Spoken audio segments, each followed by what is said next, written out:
Welcome to Rocket Sports Cards. This is Mike here tonight. We got a special presentation. We recently purchased a WWE/WWF LJN collection. You might remember them as the rubber wrestlers from when you were a kid. Kind of a neat thing. As you guys remember, I played with these as a kid. I had a conversation the other day. Why are collectibles so popular? A lot of people out there think collectibles are popular because of value. I think it just brings us back to a simpler time in our life when you were a child, you didn't have as many worries. It's just one of those things that, when you walk in and see that Hulk Hogan sitting on your wall or Vince McMahon, you remember back to when you were, 8 to 12 years old and things were a lot easier.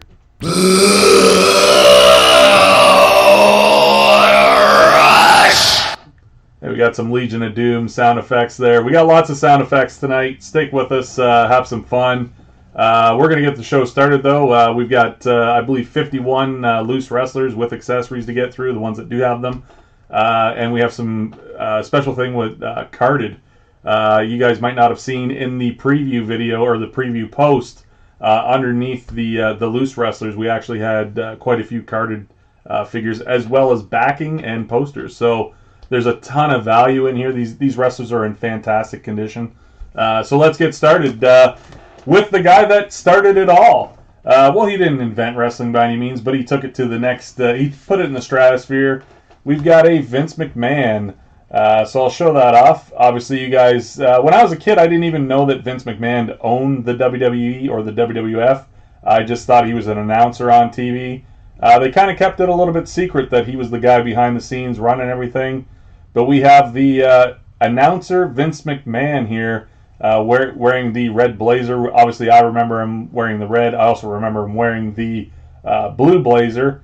No pun intended with the Owen Hart tragic situation. But I do remember watching Saturday night's main event. He'd have the blue blazer on. But Vince McMahon, the #1 wrestler coming out tonight. As you guys can see, everything's in phenomenal shape. Hopefully the camera's picking this up well, nice and shiny. His hair's good. Maybe one spot on the back there, but real good shape on these. Like I said, we got 51 of these. Most of them, if not all of them, are in really good condition as far as paint goes. We will get things sped up here, though. I just wanted to show you Vince McMahon first because he is the guy. Mitch wants to know if he can claim it. No, we're not doing a claim sale right now. These will be available in the store and possible. I'm just trying to get him so he'd stand up right there. All right, that's good enough. So Vince McMahon's going to sit in our little preview window there, or actually our review window tonight. I've got my Hogan Beat Shop t-shirt on right now. I'm going all wrestling tonight. Up next, where's my list? Sorry, guys, just a little disorganized here. We had some problems with our comments. Where am I? Oh, well, if we go with Vince McMahon first, little prelude to what's going to happen here. We've got Hulk Hogan up next. We're going to go with the original Hulk Hogan. He does have his championship belt on as well, as you guys can see. The Hulkster with the championship belt it looks like his band, or not his bandana, but his headband's a little bit faded there. But other than that, this was probably the most played with figure in the LJN line. So they do have a lot of wear usually, but as you guys can see, his trunks are pretty good, his boots are pretty good. Yeah, everything's good on this guy. All his digits are there. That's a big thing too. I find a lot of kids will poke their eyes out, or you know what I mean, like. But if you guys get a good look at that, like I said, other than his headband being a little worn out on the right hand side here, pretty close to being mint. His knee pads are good too. Boots are good. That's a pretty cool figure. I'd give the Vince probably like an... I would give the Vince probably like an 8 out of 10. I'd probably give the Hogan about a 7.5 out of 10. And obviously the championship belt also has value, so it's one of those things that these things are worth a fortune nowadays, especially with the collectible community going kind of crazy for them right now. They're starting to disappear. I used to go to yard sales and you could find them for a quarter a piece or 50 cents a piece. That doesn't happen anymore. This collection came in. I paid really good money for it, but I think the value's there. I'm not going to tell you what I paid for it, but it's one of those things. Up next, we have one of the key figures in the entire lot. We have the white shirt Hulkamania Hulk Hogan. For those of you guys that don't know, this is it's not as rare as the red shirt Hogan by any means, but it is extremely rare, especially to find one where the Hulkamania t-shirt still has all the letters on it and it's not faded. I want to tell you right now that this figure in that condition would sell for $150 to $200. His feet are good. Just going to give you guys some different views of him here. He's got a little bit of the, sometimes they get a little bit of that discoloration with the green or the black. It's almost like a mold color. I see that with some figures, but it does come off from time to time, so not too worried about that. Knee pads are good, boots are good, all his digits are there. This guy's really creepy though. His headband's really good, but his eyes look really creepy on this one if you guys want to get a look at that. He's just, I've never seen one that his eyes were still pretty much completely intact. I've had him before, but he looks really creepy. What do you think? Looks like he's staring into your soul. Yeah, he looks like he's staring into your soul. Probably until we get into the carded stuff, probably the most valuable figure that we have to show you tonight is the white shirt Hulk Hogan. We know quite a bit about these. There was no Ultimate Warrior or Blackstrap Andre or anything like that in the collection, but the main thing about this collection was just showing you, well, basically how nice it is, and the fact that they come with accessories is just absolutely unbelievable. The accessories sometimes are worth more than the actual figures themselves. Actually, a lot of the time that happens, especially with the rare stuff like Junkyard Dog's chain, Hacksaw's 2x4. Don't even get me started on Big Boss Man's club. It's just unbelievably expensive. We recently had a poll on who the best wrestler of all time was, and this guy landed number 1 on my list. It is the Macho Man, Randy Savage. The cream will rise to the top. Oh, yeah. That's right. The cream. Yeah, let me say it, yeah. Let me say it out loud. The cream of the crop. I am the cream. I am the cream, yeah. Macho Man, in my opinion, the best of all time. Gave awesome interviews nonstop. Like he never dropped the ball with the mic. His in-ring matches were top notch. The guy lived and breathed wrestling. Like Hulk Hogan said, there was no more regular Macho Man. He was just the character. So it's one of those. Sorry, I'm trying to think of his name. Poffo. Anyways, Randy Poffo. There was no Randy Poffo anymore. He completely transformed into Macho Man. He lived and breathed the business. He was a perfectionist in the ring. Check out the sunglasses, guys. Like he's pretty much mint. There's no real issues with this. Just a little bit of rubber from the other wrestlers, maybe rubbing off on his knees there, but you can get that off usually. But look at the shine, like just perfect. No major issues with paint. Boots are good. Like I said, any marks on this right now, probably due to just rubbing against other wrestlers. You can see it a little bit on his knees. Maybe it's just from being in the box. But yeah, Macho Man, probably my favorite wrestler as a kid. I used to call him Macho Man Randy Sandwich. So my brother used to make fun of me because I called him Randy Sandwich. But I was like 4, so it didn't matter. But anyways, Macho Man Randy Savage taking over in the video screen here. Again, if you guys check online prices on these, they're going up so quick that they're really not affordable for the average collector anymore.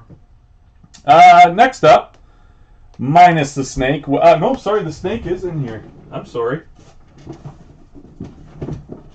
I thought it wasn't in here, but we do have Damien.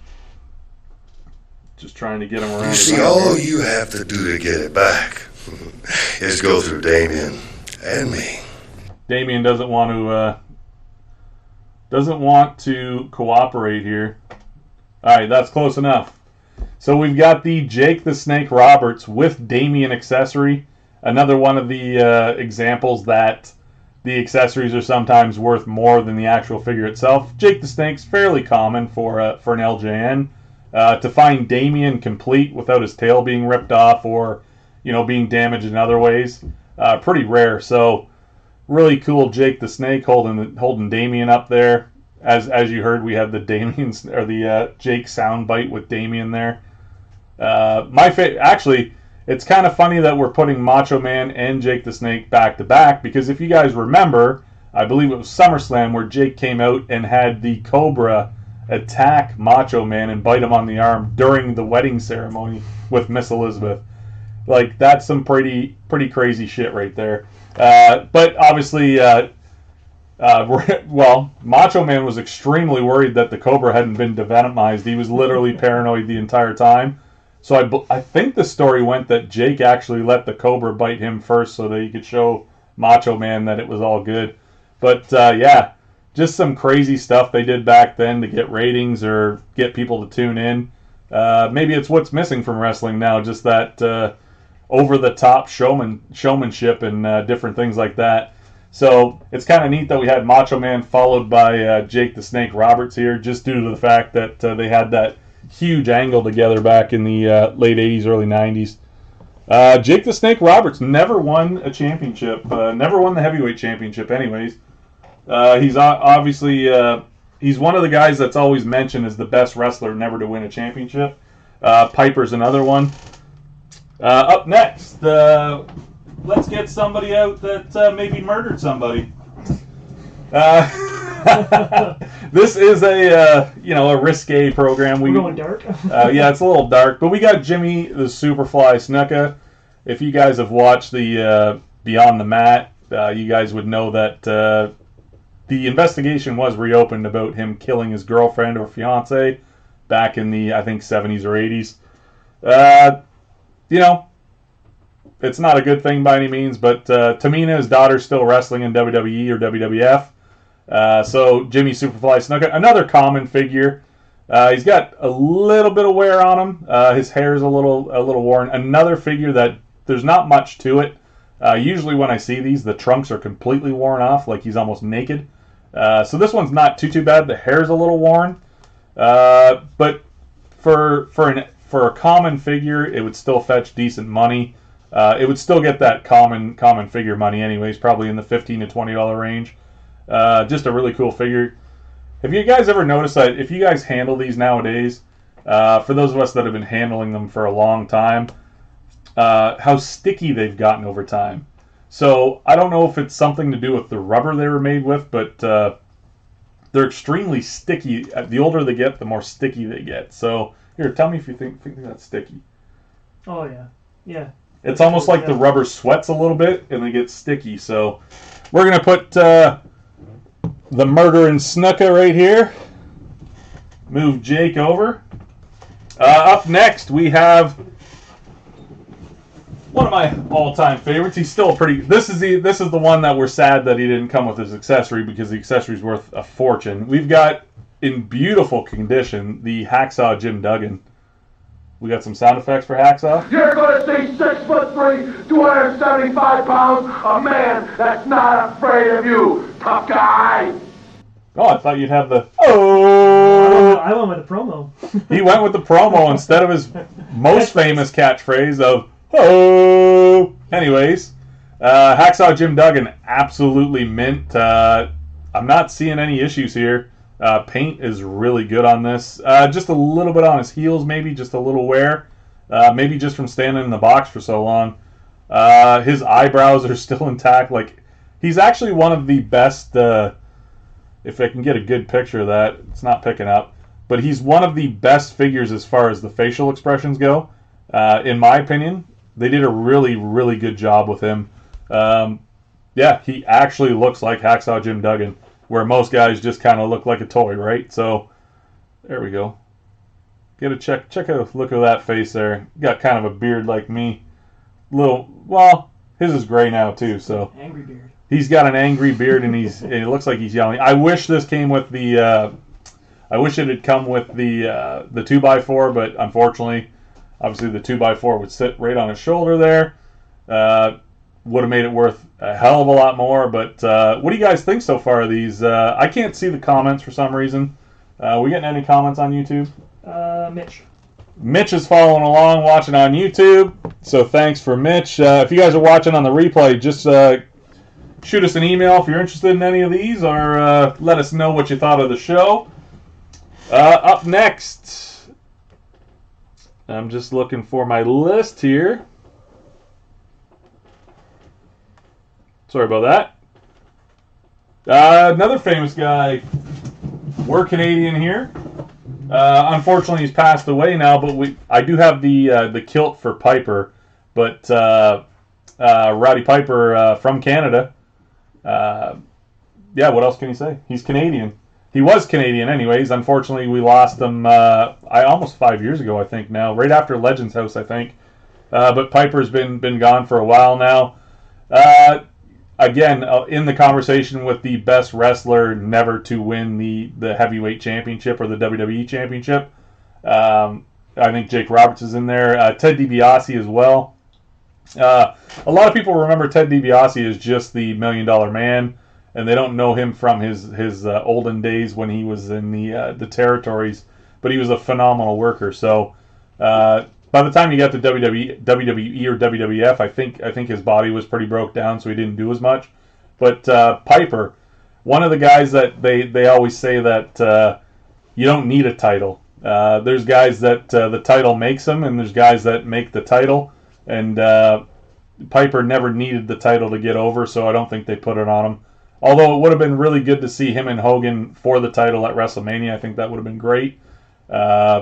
I don't think it ever happened. I think they had their tag team match at WrestleMania 1, and I don't think there was ever another match. I'm pretty good with my wrestling history, but I don't recall. So I think Piper going over Hogan at WrestleMania would have been phenomenal. He had a huge cult following, the fans. So we're going to move him over. Let you guys have a look at Hot Rod. I'd say condition-wise on that, it's not as great. It looks like that was somebody's favorite wrestler, and they played with him quite a bit. But everything so far, other than the Hot Rod, has been near mint or mint. Hot Rod's got a little bit of wear just on his chest here, and his hair is worn on the front as well. Up next, we have Ricky the Dragon Steamboats. Ricky the Dragon is pretty much mint. If you take I always go with the hair. So if you guys want a tip on the LJNs, the best way to tell if you think they're mint or not, if the hair's worn or if the bottom of the boots are worn. Usually there's a ton of wear on the outside of the boots. Just one of those tips that I go with. Like if I think something's mint, I always check the hair first if there's any wear on it. Because obviously you guys remember you used to smash them into each other and pin each other and jump off the ropes with them, so they're smashing their heads. Another thing that I always look for, if you're wondering, their fingers. Sometimes their fingers get chopped off, or that's why I say their digits are missing. I've seen them with the boots worn off, where they're looks like their toes are missing. But I always go with, do they have all their digits? How does their paint look? Is there any wear? I wouldn't worry too much about rubber marks. Most of the time you'll see them with rubber marks on their backs or chest or legs or anywhere else on the body. Most of the time you can get those off with a magic eraser. I actually don't do it. So when I get figures in, I just leave them as is, and I let other people make modifications to them. I kind of try and preserve the original look to them. So this is a figure that, if you can see, we don't have to do anything to. It is nearly perfect the way it is. His hair is probably an 8.5 out of 10. He's just got a tiny bit of the skin color showing there. But everything else about this figure, it's a 9 out of 10. I would give it a 9 out of 10 every day of the week. So mint, near mint. Nothing's going to come out perfect. There's always going to be one thing, unless it's even when they're carded, folks, they don't always come out perfect. You might see that in a few minutes. Up next, we have, it's actually a tag team. One of the most popular tag teams of all time. We have the British Bulldogs, Davey Boy Smith, and Dynamite Kid, as you guys remember. Here's again. This is what we're looking for. If you look at the Bulldogs on the side of the legs there's no paint wear there at all. Their boots are just in really good shape. I'm just trying to look. It actually looks like there's a little bit of white on the bottom on both of them. But let's have a look at Dynamite Kid here. Dynamite Kid looks to be in real good condition. 1986 LJN. He's got a little bit of... Oh, we froze up there. He's got a little bit of wear just on his chest there. Keep going. It should catch up. A little bit of wear on his chest. No issues with his hair at all. His eyebrows have just a tiny bit of wear on them, but that's kind of normal. Davey Boy, as you guys know, he went on to be just the British Bulldog, Davey Boy Smith. One of the most popular figures ever to come out of the UK, obviously. But he's in pretty good shape too. I'd say he's probably like an 8 out of 10 as well. So British Bulldogs tag teams are very popular. We do have the belts for them as well. I just have them separate. Let's switch cameras. I don't know why that camera stopped. Okay, we're just going to switch cameras here, guys.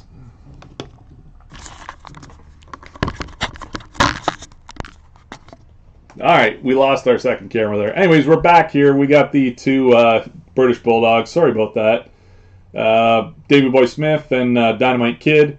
Two of the most popular wrestlers ever to come out of the UK, obviously.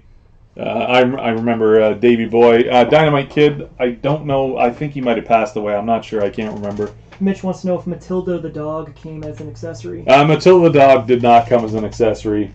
Up next, very controversial, yet one of the greatest play-by-play guys, color commentators of all time. It is Bobby the Brain Heenan. For a lot of people, him and Gorilla Monsoon were the voice of their childhood. Bobby the Brain's in real good shape here. He's obviously got the Bobby Heenan on his jacket. Everything's good about him. His paint's really good. His hair's really good back when he used to have blonde hair. Bobby Heenan, one of the biggest pain in the ass to ever be in the wrestling industry. Some of the stuff that he said live on air would not be tolerated nowadays. If you want to go back and look or watch some of the old WrestleManias, what he said about some of the more ethnic characters, that would definitely not fly in today's society. But it was a different time back then, folks. Bobby, it's what made him. It's what made him the character that he was. You loved him or hated him when he was a heel. You guys remember he always cheered for the bad guy. It was always good cop, bad cop with him and Gorilla Monsoon. Gorilla Monsoon was the straight guy. Always go, rah, Hulk Hogan. And Bobby the Brain Heenan would always say that, he cheated or, So Bobby the Brain Heenan, rest in peace. Quite a few years ago now, passed away from cancer. Yeah. If you guys ever have time, check out his WWE Hall of Fame speech as well. Even when he was sick, he was hilarious. You want to go back and watch that speech. Next, we have a guy that I didn't watch too much when I was a kid. I don't even remember him that much, but it's Outback Jack. So when this came out in '87, I was 5 years old. So I don't remember Outback Jack a whole lot. But there he is with his accessory, his hat there. Do you remember Outback Jack? No. I don't remember him at all. So the white stuff on the back, I think it's just tissue paper that got stuck to him. It is coming right off, so there's no issues there. See? Anyways, there's a little bit of tissue paper in the box for some reason. I think it was against each other. Outback Jack with the hat there. Obviously, Outback Jack comes from down under in Australia. He was probably not even Australian back then. He could just do the best Australian accent, so they made him Australian. That's the way Vince used to do business. We gotta have a French guy, an Australian guy, an Asian guy, and all the stereotypes, right? So I don't know too much about him. Mitch said he was around from '86 to '88. Yeah, so Outback Jack from 86 to 88, like I was 4 to 6 years old, I probably wouldn't have paid too much attention. Obviously, Hulk Hogan was my guy back then, probably, or Macho Man. When you're that young, you usually cheer for the superhero. Yeah, really cool Outback Jack. Excellent condition. Just all I can see really is just a little bit of wear here on the back of his vest. But other than that, he's almost perfectly mint. The hat's in really good shape. So we're going to throw Outback Jack down. Any sound effects there for us to keep things going? Well, it depends on what you're coming up with. You didn't just throw out something just to make it exciting. Here, throw that over there. We're just moving some stuff around here because we've got so many of them. Up next, we've got another very popular tag team. Actually, they weren't together that long. We've got Strike Force. Very hard to find, too. Strike Force with the belts. So if for those of you that don't know, Tito Santana. Sorry, I'm just catching up on messages here. And Rick Martel. Sorry, I had a brain fart there. So Tito Santana and Rick Martel, the model Rick Martel, made up Strike Force for a little while. Again, it was before my time, probably, when they were a tag team. You can always go back and watch their stuff on like the network and that. But yeah, once, and I think I sold them a little too soon. I think I sold the boxed Strike Force for probably like $800 US at the time. And unbelievable what the tag teams go for if you still have them in box. Unfortunately, we don't have any of those here tonight, but we've got a lot of other carded figures. Just these are in unbelievable shape as well. Rick Martel's hair is absolutely ridiculous. I think it almost looks like chocolate. It looks like a wig. But yeah, so Rick Martel's hair is like perfectly rounded, and I don't know why. But anyways, I would give these a solid 8.5 out of 10 for these Strike Force figures. Just really cool looking. What about some Legion of Doom just in between figures? All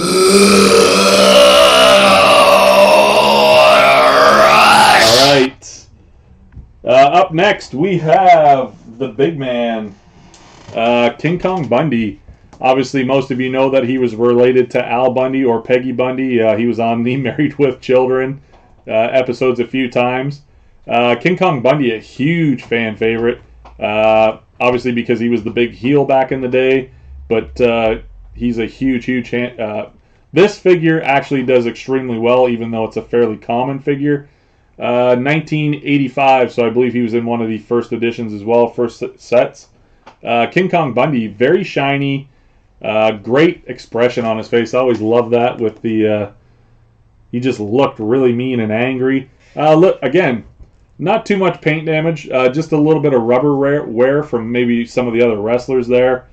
Yeah, other than that, a little bit on his boots. I'd probably give him a 7 just because the boots have a little wear on them. 7 out of 10. Everything else seems to be pretty good. Just a tiny bit on his strap here. But for being one of the most played with characters, because he fought Hogan at WrestleMania, so you'd always play King Kong Bundy versus Hogan. Every time you had the two figures, you'd smash them together. So I always see Hogan with black marks from the boots, or I'd see King Kong Bundy with the yellow or from the Hogan boots, and it's just one of those things. You just smash them together so many times that they're two of the most worn characters. So King Kong Bundy, really cool figure in that shape. And the time is now 1995, the Royal Rumble, and the man is King Kong Bundy. We have, in really good condition, the Captain Lou Albano.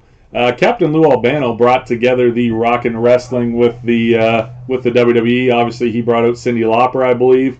He was one of the main reasons that they had the cross promotion between MTV and WWE or WWF at the time. He's got a little bit of wear just on his pants and his back there. What I'm seeing though, the big thing with Captain Lou, his chin's always usually tore up, but this one's pretty good. The other thing that's usually always missing is the t-shirt graphics. So I'd probably give this about a 6 or a 7 The pants aren't that big of a deal in my opinion. People really want this figure to display this way. So if he's got a little bit of wear on his bum there, most people display their figures this way. So it's really nice at this angle, especially with the T-shirt and the face being pretty good. So that being said, I'd probably give it a 7 out of 10 to be honest with you. But Captain Lou Albano, I'm just trying to speed things up here because we have so many to get through. Up next, just one moment here, I've got my list. Up next, we have Mr. Fuji. The big thing with Mr. Fuji is his cane, and his cane is part of the figure. It's an accessory that's extremely hard to find, actually. His hat does come attached, so it's one of those ones that most hats go missing, but his was attached. You got sound effects for Fuji? Yeah, we are so sick that we want to hurt you, Steve-O. We want to make you crawl and make you cry. We want to cripple you.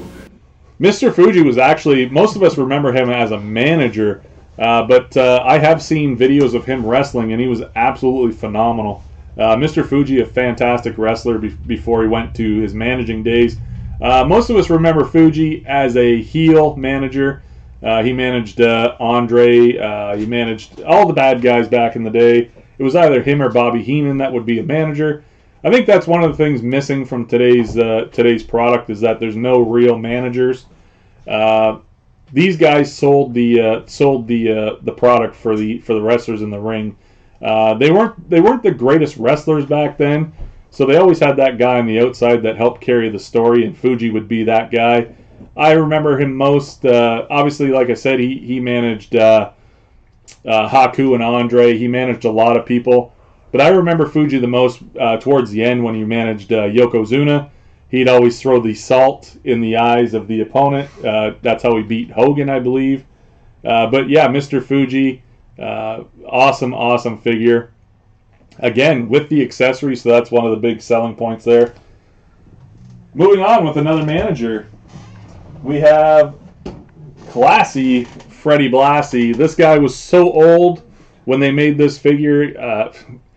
I bet you he was in his 70s or 80s when this line came out, so he's been gone for quite a long time. He does have his accessory as well. Looks like a cane, to be honest with you, and that probably makes sense because he was probably 150 years old when this was made. Classy Freddie Blassie. I don't know a whole lot about him other than he was an LJN toy. My wrestling knowledge is okay, but it's not reaching back into the 40s, 50s, and 60s when this guy probably was, wrestling or managing at Madison Square Garden. Clearly he was still there into the 80s. But, yeah, not a whole lot known about classy Freddie Blassie for me, other than he was always one of the least desirable. He's got a little bit of wear on his jacket there, but it's just rubber wear off from another guy. Easily comes off. As far as paint goes, he's pretty good. His hair is good. Everything seems to be all right with him. So anyways, yeah, so I'd probably give him like a 7 out of 10 for condition. That comes off. A little bit on the shoulder there as well. Really cool figure with the cane, obviously. Not an expensive figure, especially loose. Just one of those things. Tito Santana's coming up next. Obviously, there's a couple Tito Santanas. You've seen the first one with Strikeforce. He does have this. I believe it's the exact same mold. They just painted his tights differently. So this is when he came out as a single star. They gave him his own, basically just WWF or WWE double dipping. They already had the mold made, so they just made another Tito Santana and painted his tights differently. Tights and knee pads are purple instead of white. So Tito Santana, looking this figure over, all his digits are good. I would probably say this is a 9 out of 10. There's really nothing going on with it other than it looks like it came right out of the box. His hair is pretty much perfect still. Just one spot right on the back. There's just one little pin drop of brown there from the actual figure. But I would say it's a solid 9 out of 10, so that's a pretty good figure. Up next, we have Tito Santana. This was a lot of people's favorites when they were kids. We have, if I can get them to stay up there. Oh, is it going to stay? We got the Birdman, Coco Beware with Frankie. As you guys can see, Coco Beware with his famous bird Frankie, he'd come out flapping his arms. Everybody loved Coco Beware. Everybody loved those gimmicky characters like Coco and Junkyard Dog and just Jake the Snake. Anytime they had an animal involved, you know what I mean? The British Bulldogs always brought their dog to the ring. Yeah, Matilda. Yeah, so Coco Beware in fantastic shape. He has a little